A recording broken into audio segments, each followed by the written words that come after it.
누가는 성경에 누가복음을 기록했고 우리가 아는 대로 사도행전을 기록하지 않았습니까?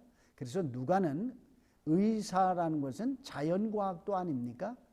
의사들은 원인과 결과를 추적해서 사실에 입각한 것에만 관심 있는 사람들입니다. 그런데 훈련이 잘 된 사람입니다. 논리 전개가 정확하지 허구라고 하는 것을 좀처럼 인정하고 싶지 않은 본능적 성격을 가지고 있는 사람들입니다. 그런데 바로 사도행전에 보면 누가가 베드로하고 바울을 써내려갔는데 공통점이 있어요. 누가는 틀림없이 이것을 비교하면서 살펴보면서 이것을 의도적으로 썼다라고 볼 수밖에 우리는 없는데요. 어쨌든 두 사람 대단한 사람입니다. 하여튼 미친 사람들이에요. 한번 꽂히면 끝까지 하는 사람들입니다. 베드로 예수님을 죽기까지 따라간 사람, 죽도록 따라간 사람입니다. 또 한 사람, 예수쟁인을 죽이려고 죽도록 따라간 사람입니다. 근데 이 두 사람이 만났어요. 하나를 만났다고요. 하여튼 뭔가 죽도록 한번 해볼 필요가 있습니다. 한번 꽂히면 한번 끝장을 보는 그런 성격들이 어떤 뭔가를 또 해내는 성격 같기도 합니다. 자, 보세요. 사도행전 내용들입니다. 사도행전에 보면 3장에 보면 성전 미문에 들어가잖아요. 난면서부터 안진뱅이를 고쳤잖아요. 그런데 사도행전 14장에 보면 바울도 나면서부터 안진뱅이 된 사람을 고쳤어요.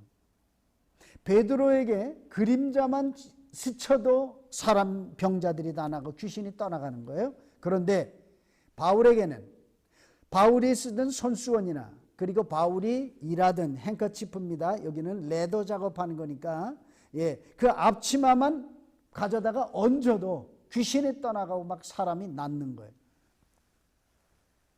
베드로가 어마어마하게 역사 하나님의 일을 하자 유대인들이 엄청나게 질투를 했습니다. 마찬가지로 바울이 어마어마한 인기를 얻자 또 유대인들이 엄청나게 질투를 했습니다.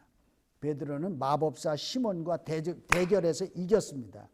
또 바울은 마법사 바예수와 대결해서 이겼습니다. 마찬가지로 다비다, 도르가가 죽었지 않습니까? 그런데 살려냈습니다. 바울은 청년 유두고를 살려냈습니다. 뿐만 아니라 베드로도 감옥에 투옥됐다가 기적적으로 풀려나지 않았습니까? 바울과 신라도 역시 감옥에 갇혔다가 기적적으로 풀려났습니다. 어쩌면 이렇게 나란히 갈까요? 누가는 의도적으로 이 사실을 알고 그대로 썼다라고 하는 사실입니다. 사도성이라는 게 있어요. 사도들이 누군가라고 하는 것은 사도들은 기적의 공인을 받아야 돼요. 그리고 메시지의 공인을 받아야 돼요.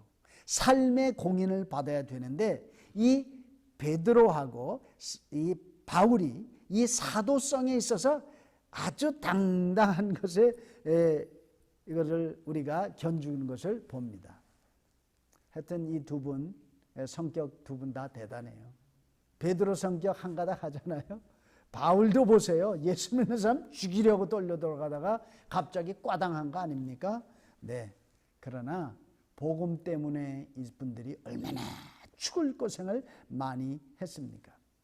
그들이 전하는 복음을 어떤 사람들은 너무너무 좋다는 거예요. 우리 좀 살려주세요. 우리 좀 도와주세요. 그 메시지를 들으면 막 그냥 하늘의 음성을 듣는 거예요. 그리고 모든 귀신 들린 자, 병자들 모든 문제들을 다 해결해주고 예언해주고 하늘의 능력을 그냥 그대로 그냥 막 쏟아부어 주니까 사람들이 뭐 그냥 그야말로 까무라칠 정도가 되는 겁니다. 그런데 어떤 사람들은요, 어떻게 해요?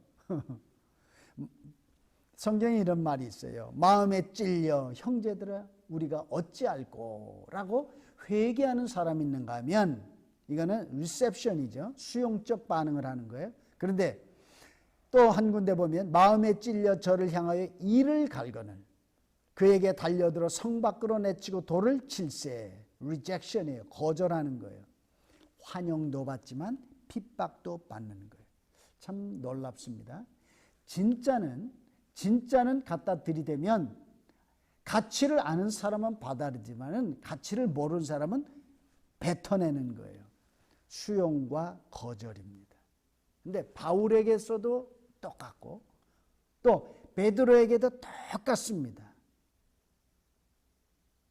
복음은 적당한 선에서 왔다리 갔다리 하는 게 없어요, 사실은. 네? 먹고 소화를 시키든지 목구멍에 걸려서 토해내든지 둘 중에 하나입니다. 그러니까 얼마나 괴로웠겠어요. 베드로에게도 반대자들이 많았고 바울에게도 반대자가 많았어요. 어쨌든 복음은 어둠과 빛을 넘나들면서 작용을 했었던 겁니다. 그래서 바울도 1차 선교 여행, 2차 선교 여행, 3차 선교 여행을 다 다녔습니다. 반대자들이 있었지만 자기의 길들을 묵묵히 갔습니다. 누가 뭐래도 나는 간다라는 거예요. 엄청난 고집쟁이들이지요. 불굴의 의지를 가진 사람들입니다. My way, 내 길을 가는 사람입니다. 그러나 그것이 베드로의 길이었을까요? 아니요. 주님이 말씀하셨습니다. 내가 젊어서는 내 맘대로 다니나 내가 이제는 내 맘대로 못 다닌다. 누가? 하나님 앞에 붙잡힌 바 됐다. 성령에게 붙잡힌 바 됐다. 그런 말입니다. 바울이 내가 젊었을 때는 내 맘대로 갔으나 내가 택했어. 이방인을 위한 나의 그릇이야. 그러니까 바울은 자기가 자기 길을 간 것이 아니라 my way가 아니라 예수님의 웨이를 간 거예요. 땅의 길을 가지만 하늘의 길을 가는 거예요. 그러니 그들은 사로잡혀 있었던 사람들입니다. 이것을 우리는 컬링이라고 그래요. 이것을 우리는 부름받은 길이에요. 그것은 운명적인 길이에요. 이것은 숙명적인 길입니다. 이걸 우리는 사명의 길이라, 사명자라고 하는 그런 말씀입니다. 바울이 학문을 했을 때는 그렇지는 못했어요. 학문을 했을 때는 자기 확신이 있었던 거예요. 그러나 학문이 아니라 학문을 넘어서 영적인 경험을 했을 때에는 그는 사람이 바뀌어진 거예요. 그것이 어디서 그랬습니까? 다메섹 도상에서 환상을 본 거예요. 꽈당 넘어진 거예요. 이것이 바울의 회심입니다. 포스트 컨버전. 바울이 회심하고 난 다음에 완전히 사람이 바뀌었습니다. 참 사람이 바뀌는 게 쉽지가 않잖아요. 사람이 바뀐다는 게 쉽지가 않아요. 어떤 사람도 그런데 바뀔 수 있는 방법이 있어요. 예수 만나면 안 바뀌는 사람은 없어요. 예수 만나면 바뀌는 거예요. 그래서 인생은 반드시 예수님을 한 번은 만나 보아야 합니다. 어떤 개구장이도, 어떤 망나니도, 어떤 이런 꾼 저런 꾼 이런 꾼 저런 꾼들도 예수 만나면 확 바뀌게 되어 있습니다. 확 바뀌기를 우리는 기도합니다. 할렐루야. 네. 바울은요, 새로운 꿈이 생겼어요. 그 꿈은 하나님이 집어넣어 주신 거예요. 주님이 비전을 주신 거예요. 뭐냐면 이방인에게 내 복음을 전하라. 생명의 길을 전해주라는 거예요. 예수가 그리스도다. 예수가 하나님이다. 예수가 구세주다라고 하는 것을 전해주라는 거예요. 바울은요, 장래가 창창한 젊은이였어요. 그렇잖아요. 가말리엘 문화상에서 공부해서 수석 졸업하고 그 젊은 나이에 랍비가 됐으니까 얼마나 장래가 창창한 사람입니까? 그러나 그 길로 갔어 봐야 역사책에 남을 일이 없어요. 그러나 예수님 만나고 예수님에게 사로잡혔을 때 그는 수천 년 동안 바울 하는 거예요. 기독교를 어떻게 바울 빼놓고 이해할 수 있습니까? 기독교의 기초를 놓은 사람이 베드로라고 한다면 그 베드로 위에 집을 지은 사람은 바울입니다. 그러니 세상에 그 부모가 출세한다고 잘났다고 해서 뽑아가지고 랍비스쿨에서 수석을 했지만 그대로 두었으면 별것 없었을 겁니다. 하나님에게 붙잡히니까. 고생 같아도 이렇게 귀한 일을 했다라고 하는 겁니다. 많은 고생을 하고 많은 어려움을 많이 당하지만은 바울은 행복했어요. 고생을 고생으로 모르는 거예요. 보람을 보람으로 아는 거예요. 이게 인생 아니겠어요? 그래서 그는 많은 고생을 하지만 나는 로마도 가야 하리라. 하나님이 주님이 너 바울아 로마도 가야 하리라. 담대하라. 내가 가는 길을 내가 인정한다. 그러면서 땅끝까지 가야 되겠다라는 뜨거운 열망이 듭니다. 그 당시에 서바나도 가야 하리라 라는 말이에요. 서바나가 지금으로 말하면 어딥니까? 이베리아 반도를 말하고 있는 겁니다. 지금 스페인을 말하고 있는 거죠. 그때가 그 사람들의 세계관 속에서는 거기가 땅끝이었다라고 하는 겁니다. 땅끝까지 이르러 내 증인이 되라 라고 하는 주님의 지상명령에 사로잡혀서 그 길을 가는 이 바울은 바로 그런 사람이었습니다. 얼마나 꿈이 많은 사람, 얼마나 비전의 사람이었는지 모릅니다. 이 모든 내용을 기록한 것이 바로 우리는 사도행전입니다. 그래서 사도행전은 세 부분으로 나누어져 있어요. 하나는 무대가 예루살렘, 그 다음에는 유다와 사마리아, 그리고 땅끝 이렇게 돼 있는데요.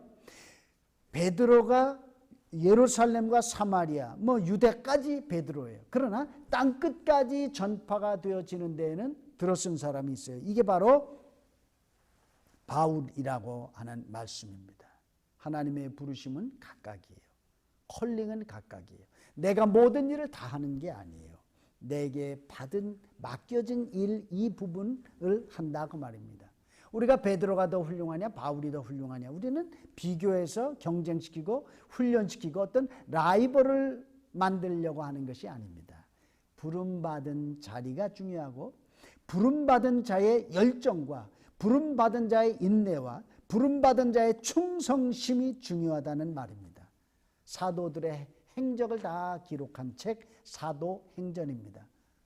사도들의 행전인데 사도들 낱낱이 12명 다 똑같은 분량대로 기록한 것이 아니라 예루살렘을 중심으로 해서는 베드로의 리더십 가운데서 서로 협력하면서 일을 했고 그래서 그 가운데 베드로의 리더십이 출중하게 베드로가 일을 많이 했고 그 다음에는 이방인을 위한 나의 그릇이라 라고 했기 때문에 이방인의 역사는 바울이 이루어내는 겁니다. 그래서 바울 중심으로 이루어내는데 바울과 함께 동역했던 사람들이 얼마나 많이 있습니까?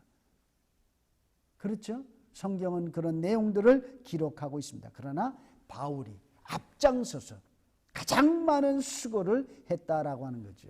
그래서 사도행전에는 지역과 인물과 그리고 그곳에서 일어났던 여러 가지 복음을 전파하면서 일어났던 에피소드들을 기록해 놓았습니다. 그래서 시간 순서대로 이렇게 쭉 기록해 놓은 것을 우리가 잘 알고 있습니다.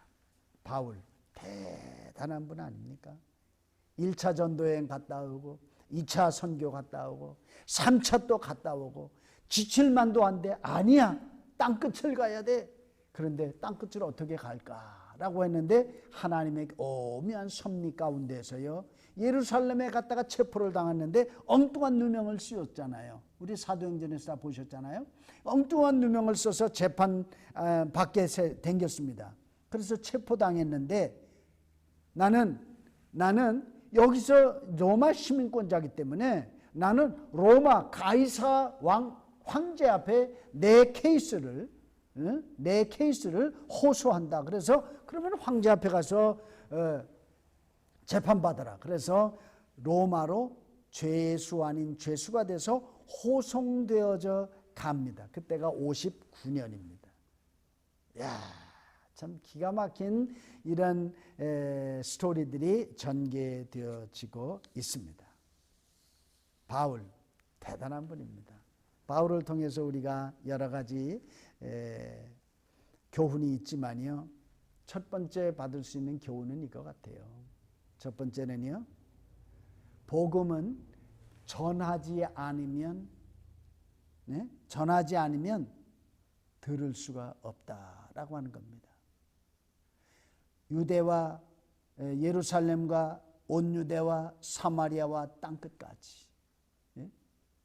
이거는 구심력이 아니라 원심력입니다. 이렇게 호수에 돌을 하나 딱 던지면 그 물결이 쭉 퍼져나가듯이 이렇게 예루살렘, 유다, 사마리아와 땅끝까지 복음이 퍼져나가는 겁니다. 주님이 말씀하셨습니다. 천사가 복음을 전하라 하지 않으셨습니다. 너희가 전하라. 너희가 증인이 되라. 저와 여러분, 우리는 베드로도 아니고 우리는 바울도 아니고 우리는 사도도 아닙니다. 그러나 복음을 전할 책임은 바로 나에게 주어졌다는 거죠. 오늘 우리가 바울을 보면서 또 베드로를 잠깐 같이 비교하며 살펴보면서 우리는 베드로처럼 될 수 없고 바울처럼 감히 될 수는 없으나 우리가 베드로나 바울처럼 분명히 주님에게 받은 명령이 있습니다. 그것은 무엇이라고요? 전해야 하는 사명, 전해야 하는 책임이라고 하는 겁니다. 가깝게 이웃들에게 전하고 멀리 있는 이웃들에게 전하는 겁니다. 그래서 가깝게 있는 것을 흔히 말하기를 전도한다 그러고 멀리 하는 것을 보고 선교한다 그러는데 영어로는 홈 미션, 포린 미션 그래요. 홈 미션은 국내 전도라고 말하고 포린 미션은 해외 선교라고 말합니다. 선교와 전도라는 말이 때로는 혼돈되어져서 이렇게 쓰이곤 있긴 합니다.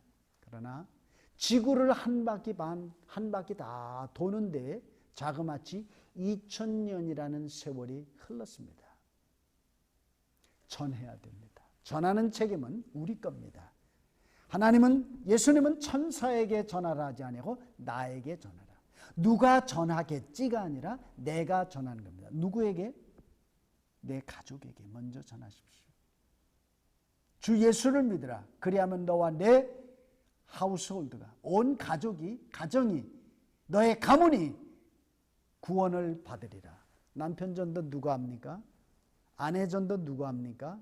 부모, 형제, 자식 전도 누가 합니까? 자손들의 신앙을 누가 책임을 져야 하겠습니까? 내가 사명자라고 하는 사실을 가지고 눈물 뿌려 기도해야 하는 것이 확실하다는 겁니다. 아울러서 우리는 이웃들에게 또는 해외 선교를 해야 하는 겁니다. 베드로와 바울이 있었기에 또 베드로와 바울과 같은 뜨거운 마음으로 복음을 전해주는 사람들이 있었기 때문에 내가 복음을, 한국교회가 복음을 갖게 되어진 겁니다. 그렇다면 나도 내 자리에서 내 시간 속에서 이 바톤 터치를 나와 그리고 이웃에게 해 주어야 될 책임이 있다라고 하는 겁니다. 복음은 저절로 전파된 것이 아니라 많은 땀과 눈물, 심지어는 피로 복음이 전파되어졌습니다. 기독교는 그런 말을 하죠. 순교의 피 위에서 기독교는 자라난다. 최초의 순교자는 예수님이라 할 수 있겠죠. 십자가 순교. 그러나 바울과 베드로는 예수님이 십자가를 져도록 지셨는데 우리는 어떻게 지어야 되는가라고 하는데 바울과 베드로도 결국은 죽기까지 따른 것이 아니라 죽음으로 따랐다라는 거예요. 그렇죠? 죽음으로 그들은 순교의 제물이 되었다라고 하는 말씀입니다. 무엇을 위해서? 그리스도를 모르는 이들에게 그리스도를 알리기 위해서라고 하는 겁니다. 3년 따라다니다가 죽을 때까지, 아니 순교의 제물이 되어서 이 땅에 사명을 마치고 또는 부활하신 예수님의 음성을 듣고 환상 가운데 변화되어져서 그 다음부터 내가 가진 모든 세상의 배움과 학문을 배설물처럼 여기고 나는 오직 예수만 전한다. 세상에 있는 학문과 세상의 지혜가 하나님의 어리석음보다도 못하다. 그 많은 학문을 가진 바울입니다. 그래서 사람들이 그랬어요. 바울아, 내가 너무너무 많은 학문을 해서 너를 미치게 했구나 라고 했는데, 바울이 바로 그리스도를 위해서 순교의 제물이 되어졌다라고 하는 겁니다. 전해져 내려오는 것에 의하면 바울은 62년에 체포되어졌는데 64년에 로마가 불에 타지 않습니까? 네로 황제 때. 우리 뭐 너무 잘 알죠. 그러고 나서 바로 순교당했다라고 보면 65년에서 맥시멈 잡아야 67년 8년이라고 하는 겁니다. 그 사이에 순교당한 겁니다. 베드로도 그 비슷한 시기에 로마에서 순교했다고 전해져 내려오죠. 그렇습니다. 순교의 터 위에 복음은, 기독교는, 교회는 세워졌습니다. 우리가 이렇게 편안한 것이 바로 그것입니다. 그러면 우리는 편함을 받을 것만이 아니라 나는 내 몫을 해야 할 응분의 책임이 있다. 누가 우리 그 전에 어렸을 때 외웠어요. 민족 중흥의 역사적 사명을 띠고 태어났다고. 예? 예. 우리는 복음을 내 가족과 내 이웃에게 전해야 할 역사적 책임을 가지고 태어났다는 말씀입니다. 베드로는 교회의 기초가 되어졌습니다. 바울은 그 위에 집을 지었습니다. 나의 달려갈 길을 다 가고, 그래, 나의 달려갈 길을 다 달려가. 응? 저와 여러분이 우리의 달려갈 길을 다 달려갈 수 있었으면 좋겠습니다. 여러분, 세상은 변하잖아요. 어제 변하고 오늘 변하고 앞으로 또 팬데믹 지나고 또 변할 겁니다. 그러나 변하지 않는 것도 있고 변하면 안 되는 것이 있습니다. 그것은요, 진리가 변하면 안 되고요, 복음이 변하면 안 되고요. 그래요, 성경에 하나님의 말씀은 변하지 않는다. 세상 인심도 변하고 뭐 다 변해도 하나님의 말씀은 영원하니라 라고 했어요. 사람이 변하면 안 돼요. 네? 변하면 안 돼요. 복음은 변할 수가 없어요.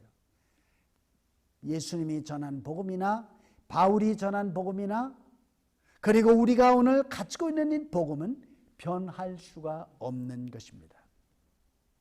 세상에 많은 것들이 변하기 때문에 교회도 변화해야 된다, 신앙도 변해야 된다라고 하는데 저는 그렇게 생각하지 않습니다. 변해도 되는 것이 있어요. 변하면 더 좋은 것이 있어요. 변해도 상관이 없는 것들이 있어요. 그런 거는 얼마든지 상관이 없어요.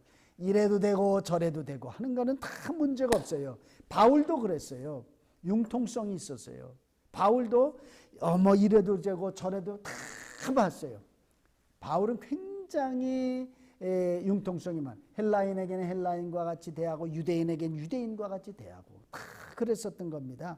그런데 바울이 변하지 않고 옹고집으로 딱 지키고 있었던 거 있었어요. 그것은 뭐냐면 진리, 복음입니다. 누가 우리에게 전하여 준 복음에 한 자라도 흐트리면 저주를 받을지어다 그놈은. 그렇게 말했어요. 응? 그만큼 우리는 양보할 것이 있고 양보할 수 없는 것이 있습니다. 자, 우리는 하나님의 복음을 양보할 수 없습니다. 무엇을 양보할 수 없습니까? 모든 사람에게 예수 그리스도를 듣게 하자라고 하는데 양보할 수가 없고, 모든 사람들을 예수 믿게 하자라고 하는 그 하나님의 명령에는 양보할 수가 없다라고 하는 말씀입니다. 교회는요, 어물어물하지 않습니다. 정치하는 사람들은 어물어물하는 겁니다. 왜? 표를 의식하기 때문에. 그러나 교회가 뭐 정치하는 데입니까? 교회는 표를 의식하는 데 아니에요. 교회는 눈치 보는 것이 하나님의 눈치를 보는 거예요. 교회는 명쾌한 메시지를 갖습니다. 교회는 어물어물한 메시지를 전파하지 않습니다. 그것은 비진리요, 타협한 것입니다. 그러나 교회는 성경이 말씀하신 대로 정확하고 확실한 복음을 전파하는 겁니다. 이것이 선교입니다. 선교는 이 모양 저 모양, 전도는 이 모양 저 모양 맞추어서 눈높이를 낮추어서 그들을 설득하기 위해서 하는 겁니다. 그러나 본질만큼은 타협하지를 않는다라는 말씀입니다. 이제 말씀을 맺겠습니다. 오늘 바울에 대해서 우리가 말씀을 같이 받았는데요. 우리는 각각 맡은 사명이 다 달라요. 똑같은 사도라도 베드로 사명이 다르고 바울이 달라요.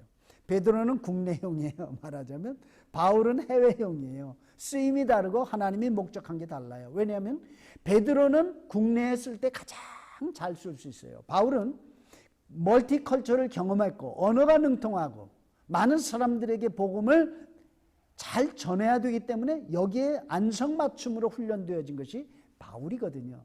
그래서 바울은 해외용으로 쓴 거라 그 말입니다. 이것은 뭐냐면 내게 맡겨진, 내가 할 수 있는 분수가 있다는 거예요. 사명의 분수, 내가 맡은 것만큼 굳이 라이벌 의식을 느낄 것도 없고 경쟁해서 할 것도 없고 협력하면서 동역하면서 우리가 목표하는 바는 하나님의 영광, 복음의 전파, 이것만 하는 거예요. 그래서 각자 맡은 사람들은 높고 낮은 게 없어요. 다 내가 맡은 것에 충실하는 거고 맡은 사명을 달려가기까지 최선을 다하고 상 주시니까 하나님인 것을 보는 것입니다. 너무너무 귀하신 분 바울입니다. 그분을 감히 우리가 따라갈 수는 없으나 그러나 바울이 목표했던 예수, 바울이 미쳐 쫓아갔던 그 예수는 그 누구도 따를 수 있고 그 누구도 할 수 있습니다. 바울 같은 그분, 또 베드로 같이 가문이, 직업이, 학문이 별로 이렇게 내세울 것 없어도 하나님의 교회, 하나님을 위해서, 복음을 위해서는 얼마든지 할 수 있다는 그런 말씀입니다. 그래서 바울이 이런 말을 합니다. 유대인이나 헬라인이나 종이나 자유자나 남자나 여자나 다 똑같다. 뭐에 똑같아? 예수 안에서 똑같아. 죄인이면서 구원받고 하나님의 은총 안에 있으면 다 똑같다. 바로 이것 때문에 기독교가 언어를 넘고 피부색을 넘고 인종을 넘고 빈부 귀천을 넘어서 모든 인류의 구원의 메시지를 줄 수 있는 세계적인 종교, 소위 말해서 세계적인 종교가 될 수 있었다라고 하는 것입니다. 그렇습니다. 우리는 나의 유무식과 내가 갖고 가지지 않은 것과 상관없이 나로 인해서 내가 받은 은혜 가운데서 가장 아름다운 꽃을 피워 아름다운 열매를 맺어 하나님께 영광 돌릴 수 있다라고 하는 것 아닙니까? 저는 사도 바울을 통해서 이 메시지가 가장 마음에 와 닿았습니다. 할렐루야, 할렐루야. 기도하시겠습니다. 우리는 바울에게 큰 빛을 줬네요. 바울이 없었으면 우리에게 예수님께서 전해주시고 예수님께서 가르쳐 주시는 그 복음의 진수를 자의적으로 해석해서 몰랐을 건데 바울을 통해서 우리는 복음의 핵심을 이방인으로서 알 수 있게 해주셔서 감사합니다.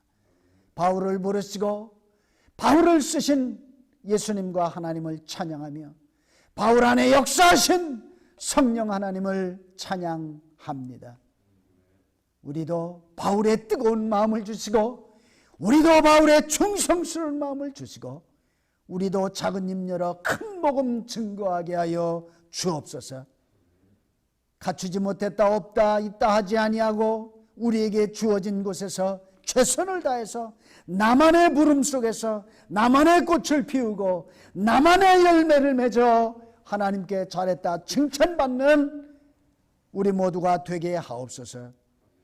우리 교회에 바울 이름을 가진 하나님의 사람들, 우리 집사님들에게 하나님이 복을 주옵소서.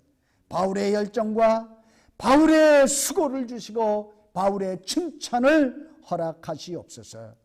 이름덕 이름의 축복을 받게 하옵소서. 오늘도 말씀을 받는 주의 종들, 주의 백성들 위해, 교회 위에 하나님이 뜨거운 마음을 주셔서 바울처럼 우리도 선교하고 전도하고 바울처럼 충성하는 자들이 되게 하옵소서. 예수님의 이름으로 기도합니다. 아멘. 이제는 우리 주님 예수 그리스도의 은혜와 하나님 아버지의 넓고 크신 사랑과 성령님의 감화, 감동, 위로, 교통, 승리 충만케 하심이 주의 백성들 위해 이제로 영원토록 함께 계실지어다. 아멘.